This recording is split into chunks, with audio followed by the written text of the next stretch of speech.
Orang yang batinnya penuh cinta jauh lebih sehat, baik jasmani, secara mental juga. Jadi kalau mental kita sehat, fisik kita sehat, yo kita akan bahagia. Jadi cinta itu sumber kebahagiaan.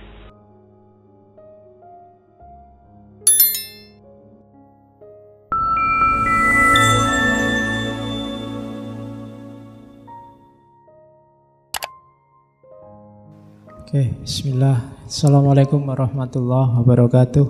Bismillah.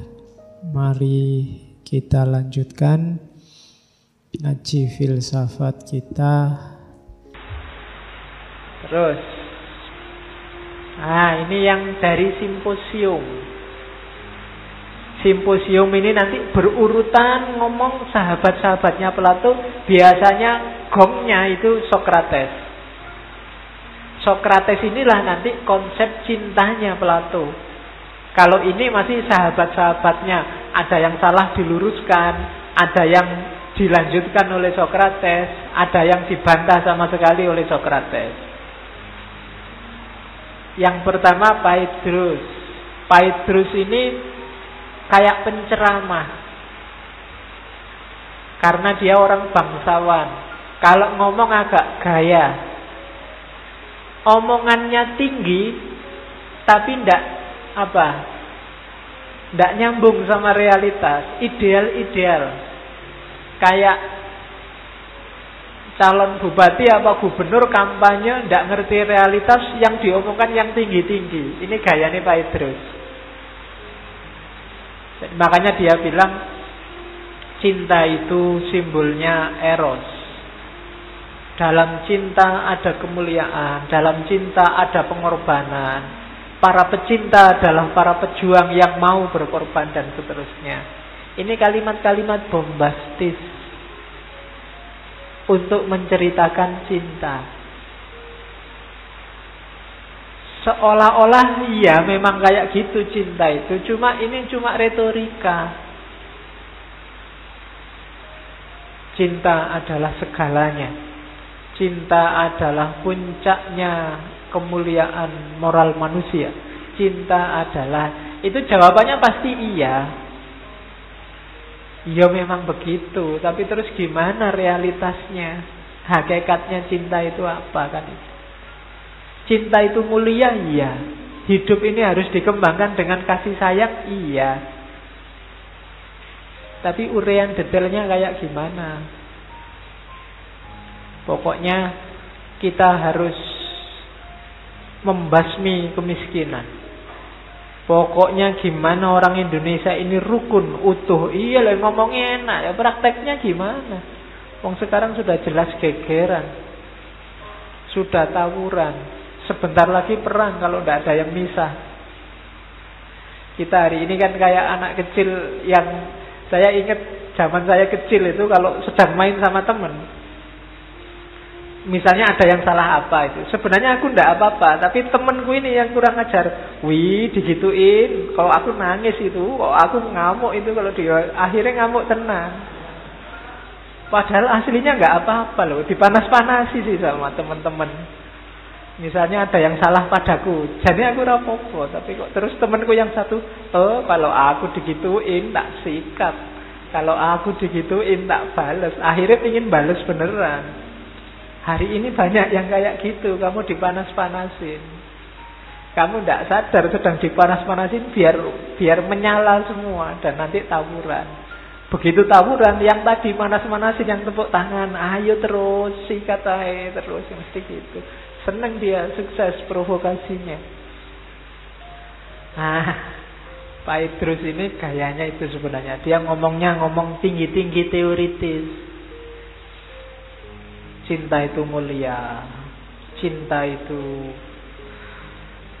inti kehidupan, cinta itu segalanya dan seterusnya. Tidak salah, bagus-bagus saja.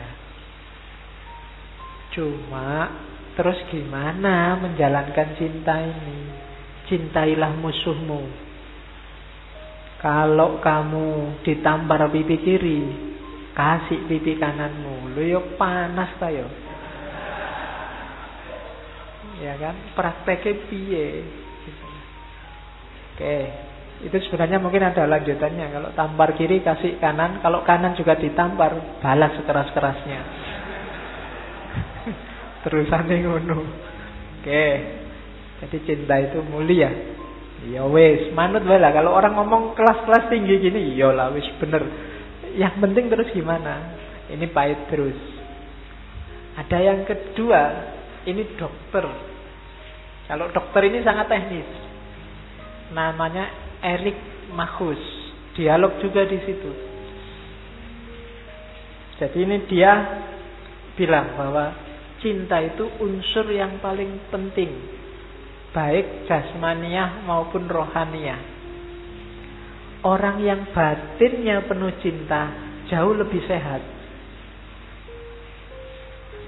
baik jasmani maupun rohani. Bahkan dia bilang cinta itu berpengaruh dalam segala hal.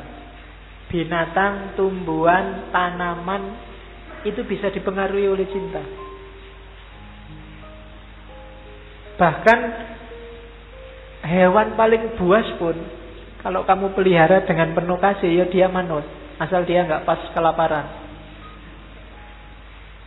Kan ada yang kelaparan, ya kamu sendiri yang dimakan nanti. Wong itu insting. Tapi kalau dia hidupnya normal, dia bisa takluk oleh cinta. Tumbuhan juga begitu. Saya tidak tahu bidang ilmunya namanya apa, tapi saya lihat banyak penelitian-penelitian misalnya yang kayak pengaruh airnya yang Jepang itu.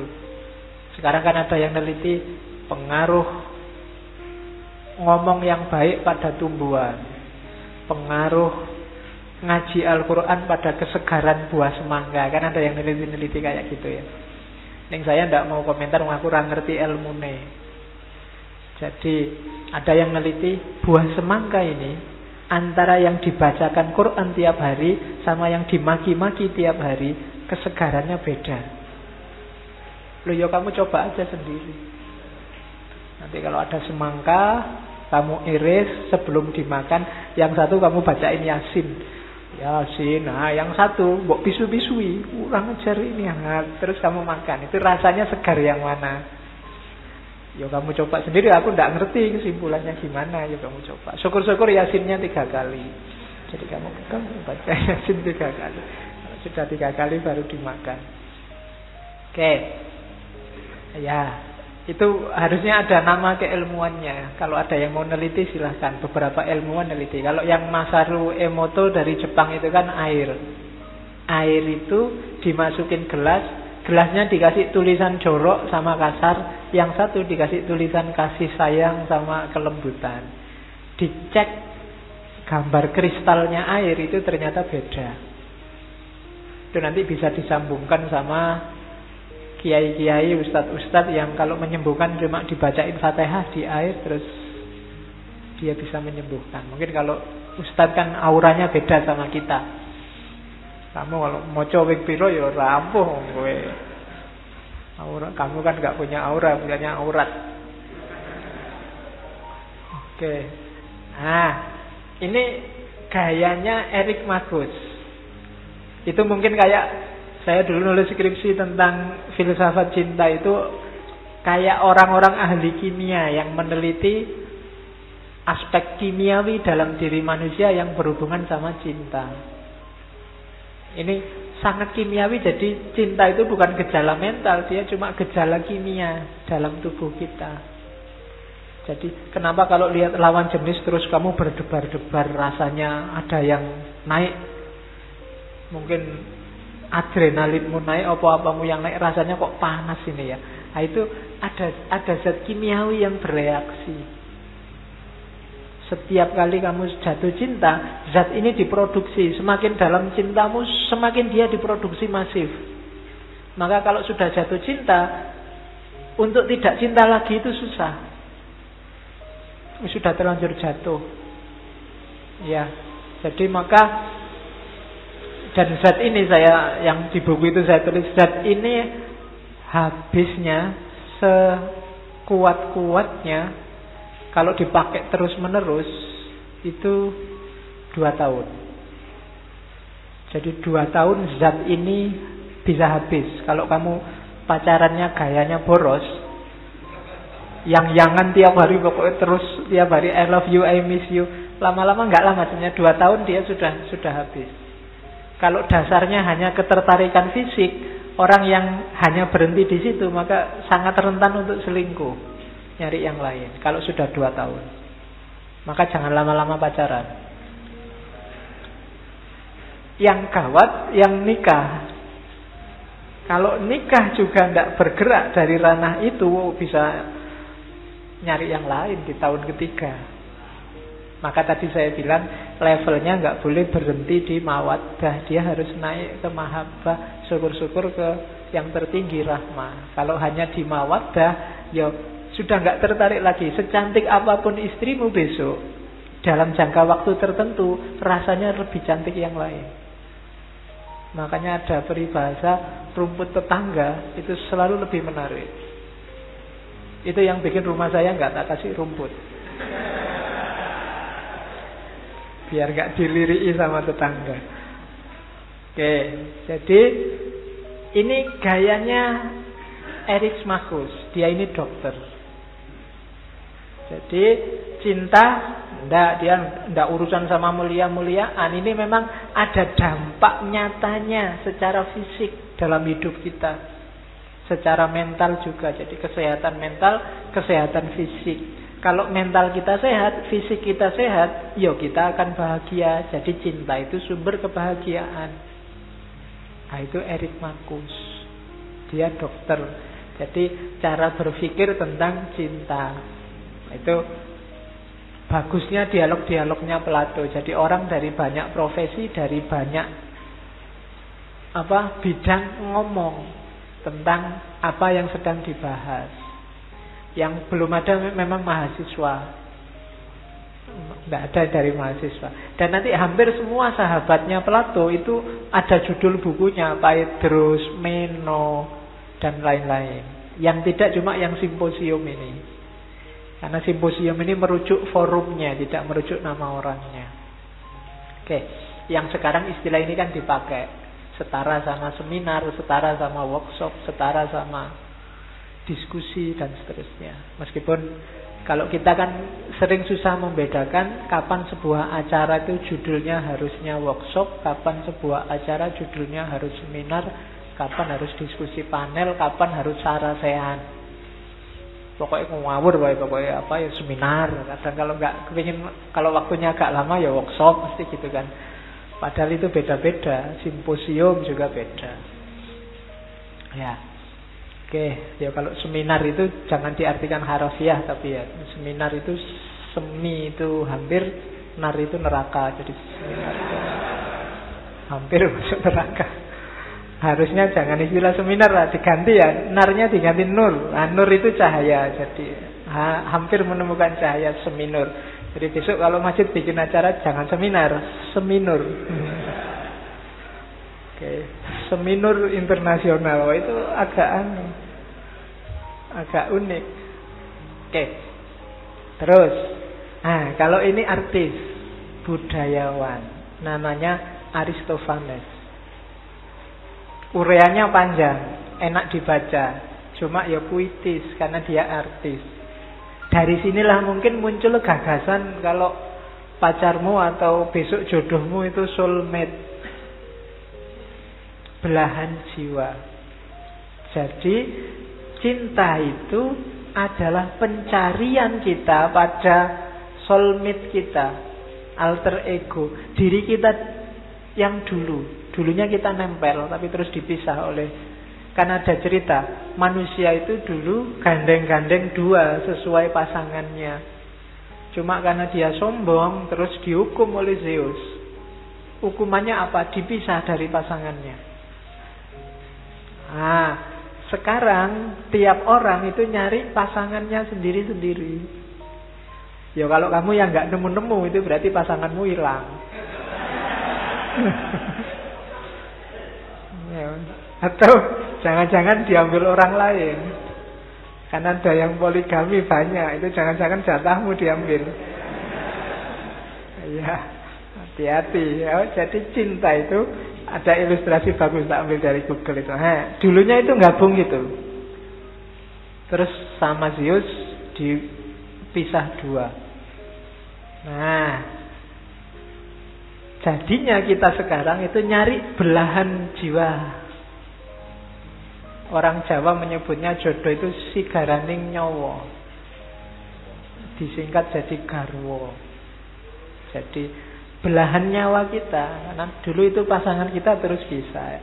Yo ini faktanya susah diverifikasi, tapi buat puitisasi, dramatisasi memang indah.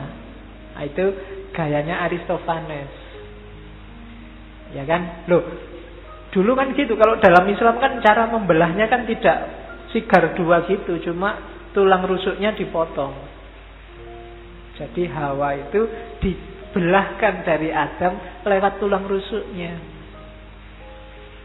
Makanya kan ada anekdot itu yang dilakukan Hawa pertama kali tiap pagi itu ngitung tulang rusuknya Adam. Dia khawatir berkurang satu lagi. Karena kalau berkurang satu lagi dapat saingan dia. Pokoknya jangan sampai tulang rusuknya Adam kurang lagi ini. Jadi banyak.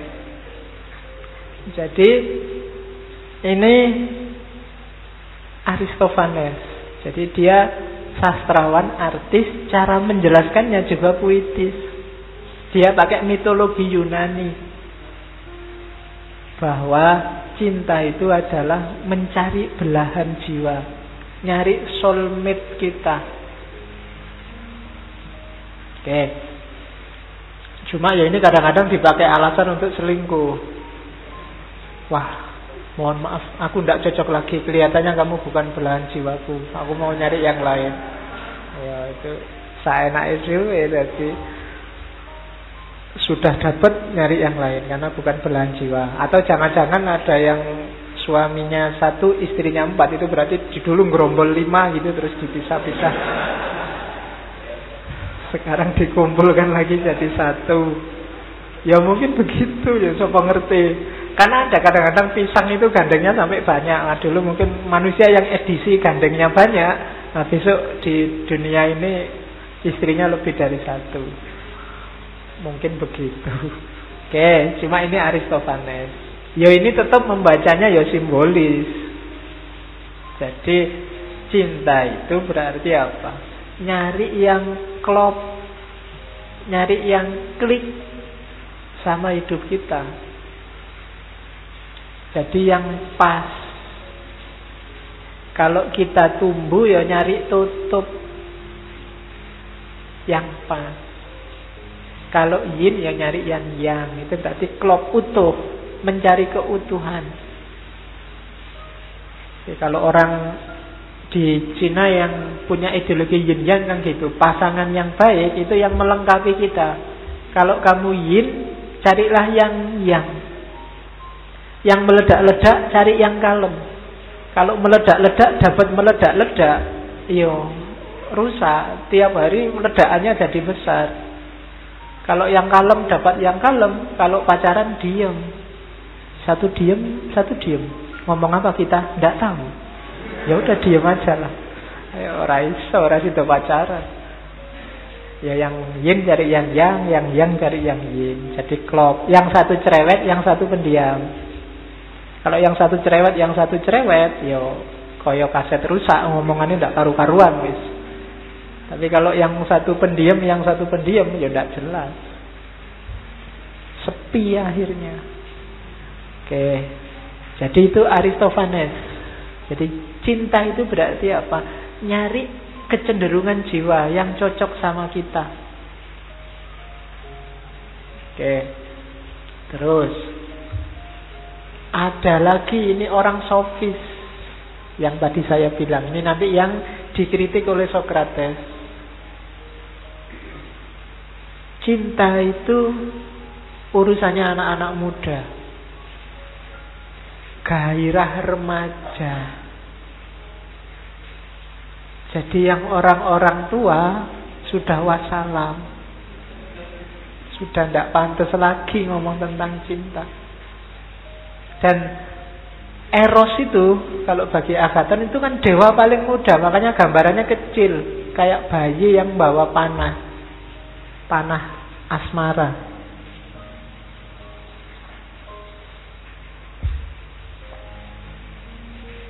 Jadi ya dia pakai logika anak muda, pakai logika kemudaan. Dan cinta itu cantik. Gambarannya ya, cinta itu kayak wanita cantik yang sangat indah ketika berjalan di antara bunga-bunga. Dan dia tidak pantas jalan di tempat yang tidak ada bunga mekar di situ. Maksudnya apa? Kalau orang sudah tua, katanya Agathon loh ya, bukan kata saya, sudah tidak pantas lagi cinta-cintaan. Dia harus sudah naik kelas. Karena ini hasratnya anak-anak muda. Jadi kalau anak muda jatuh cinta, itu ya kita maklum. Kalau sudah tua kok masih ngejar-ngejar gadis-gadis, masih ya tidak pantas. Katanya Agathon loh ya. Jadi masih pantas. Makanya saya bilang jodoh itu di tangan Tuhan. Sampai umur 30. Kalau 30 kamu sudah tua, Tuhan lepas tangan sudah.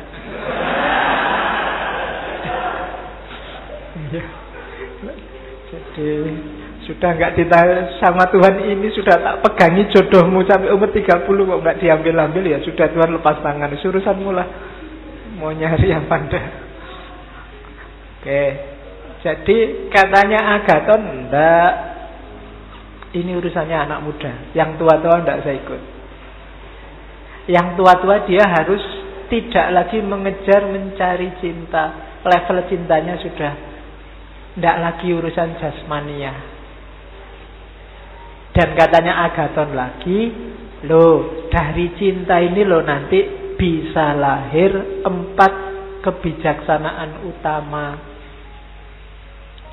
yang dikenal di Yunani saat itu, yaitu apa? Keadilan, kesederhanaan, keberanian, dan kebijaksanaan. Tanpa ada cinta, susah untuk lahir keadilan. Oke, lupa, bukankah dengan cinta orang bisa tidak adil bela cintanya? Kalau orang demi cintanya terus tidak adil, itu bukan cinta. Cinta itu harus bikin kamu naik kelas secara manusia, kamu lebih berkualitas. Biasanya kok cinta mendorong ke arah yang lebih jelek, itu bukan cinta. Pasti ada pamrih-pamrih di situ atas nama cinta. Nanti Plato menjelaskan banyak tentang itu.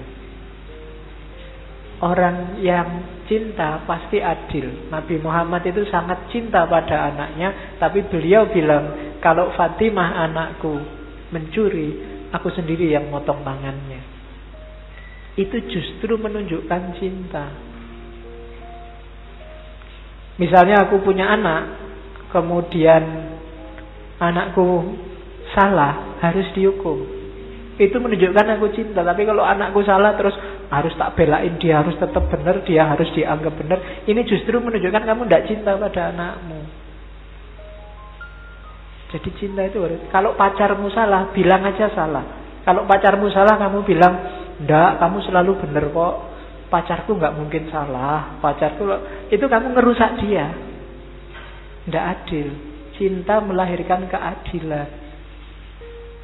Jadi bagi yang punya pasangan, bagi yang sudah menikah atau yang masih pacaran, harus saling memberdayakan, jangan saling merusak.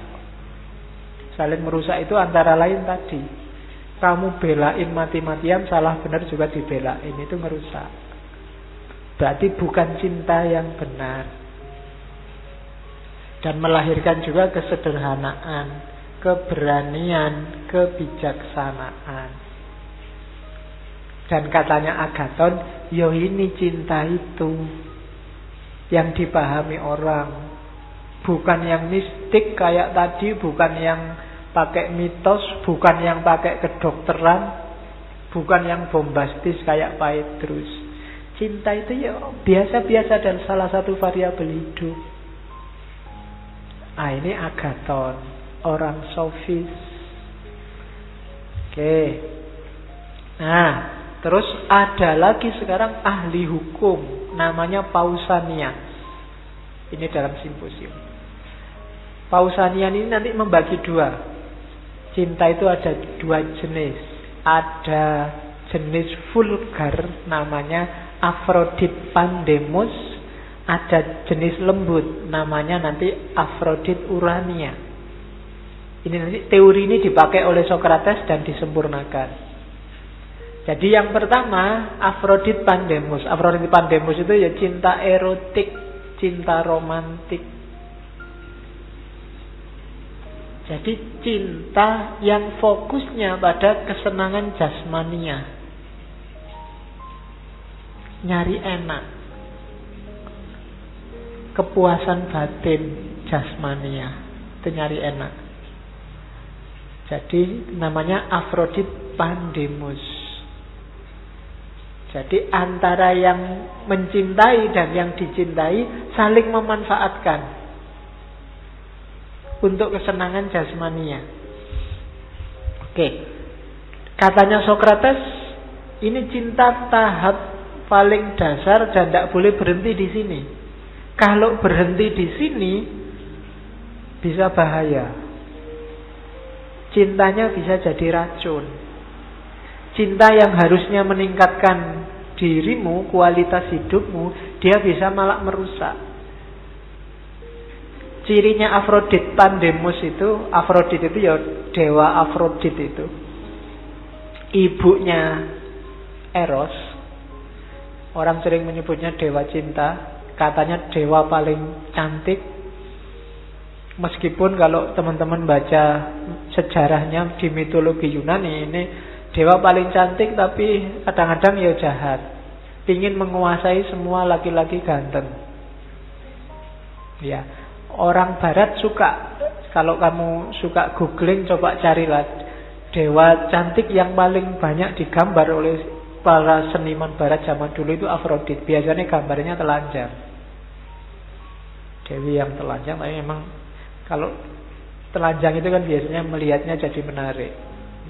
Ya, itu Afrodit.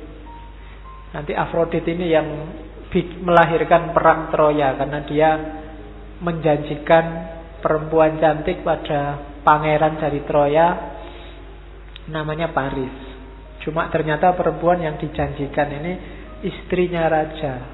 Jadi terus terjadi perang Troya yang terkenal itu sampai 10 tahun. Melahirkan pahlawan yang kita kenal namanya Achilles. Nah, itu perang Troya yang jebakannya pakai kuda Troya itu. Yang sekarang istilah kuda Troya dipakai sebagai hubungannya sama strategi jebakan. Nah, itu Afrodit Pandemos. Cinta fisik secara umum. Oke, cirinya katanya Socrates ada 6. Cinta itu cinta yang level bawah.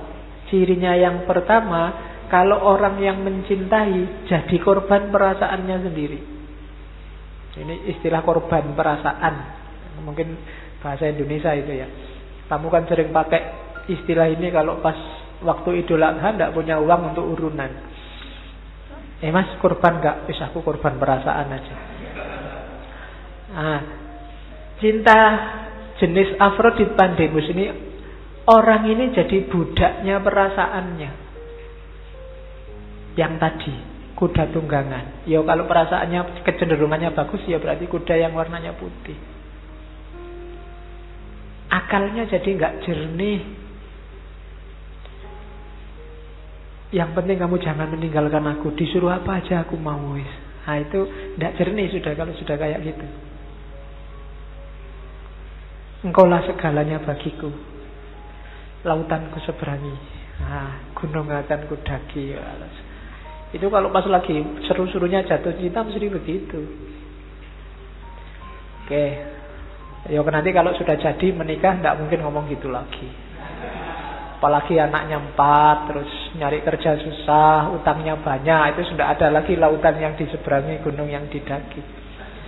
Tiap hari sini gegeran. Oke, jadi dia jadi korban perasaan, itu ciri pertama. Terombang-ambing oleh perasaannya sendiri, tidak stabil. Kalau cinta bisa membuatmu sangat sedih dan kadang-kadang jadi sangat gembira, itu namanya nggak stabil. Ketika kamu sedih, cintamu surut. Ketika kamu gembira, cintamu naik. Pasang dan surut. Itu berarti cinta yang tidak stabil. Itu cirinya bahwa cintamu masih di level Aphrodite Pandemus. Yang kedua, kamu jadi budaknya kesenangan cinta. Kamu pokoknya ingin senang terus dalam cintamu. Entah jalurnya apa. Pengen ketemu terus, pengen yang-yangan terus, pengen apel terus, pengen... Pokoknya senang. Ada yang tidak enak sedikit aja kamu marah-marah. Kamu galau. Nah, itu ciri kedua. Jadi kalau cinta kok tidak mau susah, nyari senang terus, itu alamat cintamu masih di level dasar. Terus cinta yang bikin yang dicintai jadi inferior. Cinta yang ingin yang kamu cintai sesuai harapanmu, kamu pengen dia kayak itu terus. Harus patuh. Pokoknya kalau ada WA dari teman yang itu tidak usah dibuka. Saingan itu. Pokoknya, jadi kamu ingin pasanganmu yang kamu cintai itu manut apa yang kamu inginkan, terus begitu. Kalau dia bantah, kamu galau. Nah, itu cinta level rendah. Yang keempat, cinta yang altruis, cinta yang mengorbankan dirinya. Pokoknya demi yang dicintai, lalu begitu. Aku susah, ndak apa-apa wis. Nah, itu cinta ndak sehat. Biasanya karena ada pamrihnya. Kamu juga harus begitu dong. Aku aja mau berkorban, masa kamu ndak mau? Nah, itu ciri-ciri bukan cinta. Itu biasanya dagang. Ndak mau rugi. Kalau kamu selingkuh, ya aku selingkuh juga lah, kok enak. Nah, itu dagang namanya, bukan cinta. Kemarin di WA nggak bales, awas, sekarang nggak tak bales juga. Emang enak dicuekin. Nah, itu namanya pasti bukan cinta. Kamu bales-balesan gitu. Saling, kalau kamu senangkan aku, ya kamu tak senangkan. Kalau kamu sakiti aku, ya kamu tak sakiti juga. Itu bukan cinta, itu namanya dagang. Ya, jadi kamu keluar berapa harus dapat berapa, itu jangan sampai rugi. Masa pacaran 3 tahun cuma dapat WA sama titip salam, rugi dong. Nah, itu namanya dagang kalau ada kata-kata rugi. Oke. Terus karena cara bercintanya semacam ini, biasanya pecintanya nyari yang lemah. Lemah dalam arti mudah takluk, gampang ditundukkan, manutan. Baik itu cowok atau cewek, kalau kamu nyarinya yang setia, tidak gampang selingkuh, yang patuh pada apa yang kita inginkan, itu level cintamu level rendah, di Aphrodite Pandemus. Terus yang terakhir, ya gara-gara cinta ini banyak kebajikan yang lain tersingkirkan. Itu berarti cintamu cinta level rendah. Gara-gara pacaran, cinta pada orang tua tersisihkan, cinta mungkin pada tanah air negara, cinta pada sahabatmu, cinta pada lingkunganmu, semuanya tidak karu-karuan. Hanya gara-gara cinta yang satu itu, maka cintamu itu sebenarnya levelnya rendah, masih fisikal, jasmania. Waktunya liburan tidak pulang, ditelepon orang tuanya kok tidak pulang, ini les tambahan, padahal karena tidak mau berpisah sama pacarnya. Nah, ini namanya level cintamu masih kelas rendah, masih butuh kesenangan fisik bersama-sama. Sama temen juga gitu, gara-gara pacaran sekarang sudah tidak akrab lagi sama temannya. Diajak apa-apa susah. Malam minggu jalan yuk, enggak. Kalau kamu kan jalannya ke sana, aku ke sini, beda sudah. Diajak ngomong sudah nggak nyambung lagi karena tiap hari sibuk sama yang dicintai. Kebajikan-kebajikan yang lain banyak hilang, itu berarti cintanya perlu dievaluasi lagi. Biasanya levelnya level masih Afrodit Pandemus.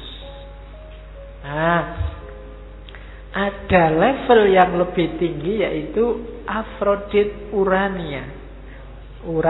Uranus itu dianggap ayah biologisnya Afrodit. Afrodit Urania ini cinta yang sudah naik kelas. Yang dicintai tidak lagi jasmania, tidak lagi matter, tapi form. Tidak lagi melihat fisik, tapi sudah melihat rohani. Rohani itu tidak harus diartikan sifatnya baik. Tapi rohani itu berarti apa? Cintamu itu kelasnya sudah cinta yang intelektual, cinta yang rohaniah, bukan jasmaniah. Cinta yang mencerdaskan, cinta yang menaikkan kualitas hidupmu, cinta yang kalian berdua bekerja sama, saling membantu, saling menaikkan level kehidupan masing-masing. Itu Afrodit Urania. Dengan kamu, misalnya ya contoh vulgarnya, dengan kamu punya pacar, kamu sekarang jadi rajin ke perpustakaan. Akhirnya skripsimu, tesismu cepat selesai karena digarap berdua. Contoh gampangannya ngono. Oh, itu kan bermanfaat. Tapi kalau gara-gara cinta skripsi tesismu keteteran karena tiap hari harus apel, harus antar jemput macam-macam, itu berarti levelnya rendah. Afrodit Urania itu cinta yang sudah tidak penting lagi bentuk fisiknya, level wajahnya, tapi cinta yang membebaskan, cinta yang masuk ke level intelektual. Nanti ini dijelaskan lebih detail lagi oleh Socrates di simposium. Socrates itu ya Plato itu. Karena Plato ketika nulis simposium selalu pakai murid gurunya Socrates. Oke, jadi ya kayak kalian nulis buku terus kamu bilang ini bukan karya saya, wong ini cuma transkrip saja ceramahnya Pak Faiz. Nah itu gayane ngono. Padahal itu jane ya Plato. Itu ya kamu, bukan aku. Nah itu dialog-dialognya Socrates hampir semua pinjam nama gurunya. Oke, dari situ nanti lahirlah istilah Platonic love.